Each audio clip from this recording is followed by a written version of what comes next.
4 দুগুণে 9। হ্যাঁ, 4 দুগুণে 8। আজ 10 দিন ধরে ওকে দুইয়ের ঘরে নামতা মুখস্থ করাচ্ছি, তাও ওর মুখস্থ হচ্ছে না। একই পড়া ওকে বারবার করে বোঝাচ্ছি, তাও ওর মাথায় ঢুকছে না, মাথায় গোবর ভরা আছে। তাড়াতাড়ি পড়, জোরে জোরে পড়। 4 দুগুণে 8, 5 দুগুণে 10, 6 দুগুণে 12। মা, তুমি কি ঘুমিয়ে গেছো?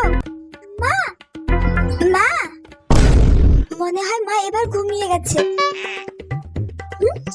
আমি এবার একটা সুন্দর করে নৌকো বানাবো কাগজের। হ্যাঁ, তারপরে জলে ছেড়ে দেব, ভাসতে ভাসতে অনেক দূর চলে যাবে। এই নৌকো বানানোটা তো আমাকে স্কুলের দিদিমণি শিখিয়ে দিয়েছিল। আমি কি সুন্দর বানিয়ে ফেলছি। এই তো হয়ে গেছে আমার নৌকো। কি